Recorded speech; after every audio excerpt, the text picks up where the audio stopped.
2016 squad, almost all of them in attendance for that ribbon cutting right there, and the confetti, well, it was flying as far as the eye can see. Champions Gate celebrating a trio of World Series champions, 1907, 1908, and of course, most recently, 2016. And if there's one dude who knows all about that 2016 run, it's this man right here, the Gold Glover, first baseman number 44, Anthony Rizzo. Riz, thanks so much for taking time out. What was it like going up there and speaking about 2016 and the unveiling of Champions Gate in front of all these fans? It was awesome. It's emotional, honestly. Yeah, the whole weekend, being back with all the families, honestly, and seeing the kids 10 years later all just gelling right back, and us players gelling right back. We knew how special we were. We understand how much we love each other, but man, it's just been so amazing. It's been incredible just to be a part of this. Hey, for me, Riz, it's more like, when did the Lovable Reunion pod start? Honestly, around this time last year. Okay. I was just about to officially announce I was done playing, and Rossy and I talked all the time saying, hey, we should do something. There was a few different things in the works, and I was like, dude, let's just interview the guys, man. We'll see where this goes. Yeah. If anything, it'll be therapeutic for us. And we talked to a few different companies about it, and then we ended up with The Volume. Colin Coward is here in Chicago, his production company, and, man, they've just been done such a good job for Rossy and I to be able to go and talk to the guys and share our stories. Earlier this week, we know that you had the Lovable Reunion podcast. It was at the Chicago Theater. How cool was it for you and Rossy to be on stage, bring a cavalcade of dudes back in, and see all those fans show up for it?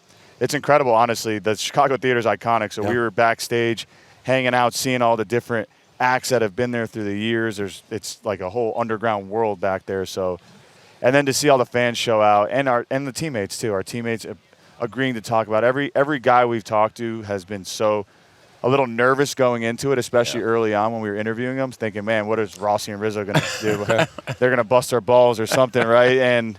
But after we were done, every single guy said, man, we could have talked for another 2 hours about that. That's how special and amazing that team was. The bond with you and David Ross, I need to know, better player, better manager, or podcaster?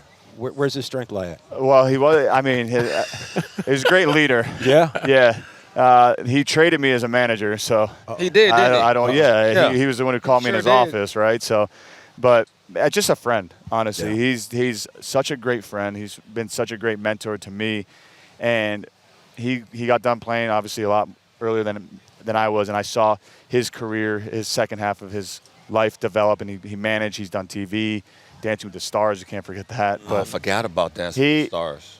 Thank God. I remember sitting down in at the end of 2014 season at ESPN. We were doing a big ESPN media car wash, and I had lunch with David for the first time, and I told my agent, Mark, I said, that's exactly what we need here. And sure enough, we ended up signing him. Absolutely. Hey, when you look at every team that wins, there's a glue guy, right? And y'all had many, but just who's the one dude that when things went south, brought it back together? For me, it was Rossy. He was the guy I always would talk to and say, hey, what's going on? And he would always keep it in great perspective.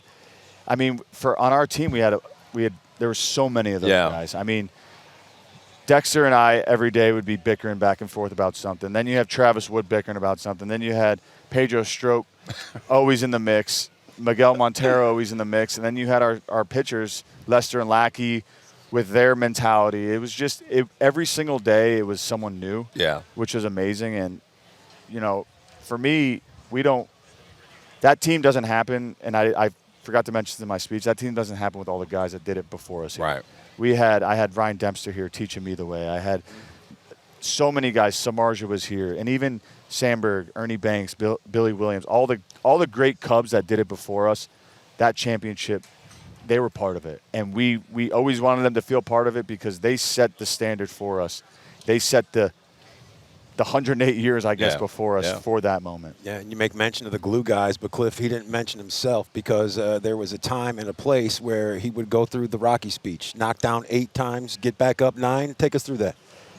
Absolutely. I mean, it's a long season. We see a lot of each other, unfortunately, and we would always say at the end of the year towards September, hey, only a few more weeks until we get to pick our friends again. But on that team, it shows. I think it shows throughout the show we've done, and whenever you see us interacting, it really became a family. And you don't get to say that much in this game. You really don't. So that's why this team is so special to me. Obviously, winning solidifies that, but it's everything that's come after it has been so much better than actually winning. So we just saw the All-Star Game in Philly. You was here yesterday throughout the first pitch. Talk about this place and next year having the All-Star Game here in Wrigley and how special that's going to be. It's going to be incredible. I know Crane and Tom are going to do an amazing job at setting everything up and throwing a big party and showcasing the city of Chicago and how this is the best city in the world, honestly, during the summertime. I mean, there's no place like this. We have the amazing lake that everyone calls a beach. I never understood until I've been ingrained here, right? But we have the beach less than a mile away, and it's going to be amazing. Philadelphia did a great job, America's 250, but when it comes here and we're center stage next year, everything restored about Wrigley, the history of this ballpark, man, if I'm a player, I'm working a little extra to be here. Hey, you know what? You don't sweat. He's not.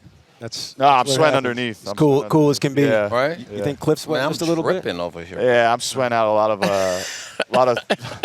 lot of beverages Shirley from Temples. last night, and this morning. Absolutely. The 2027 All-Star Game, it will be right here. This man, Anthony Rizzo, he threw out the first pitch yesterday. Can't wait to see you in attendance when that Midsummer Classic rolls around. Riz, thanks for stopping by, Appreciate man. it. Always Thank you. a pleasure.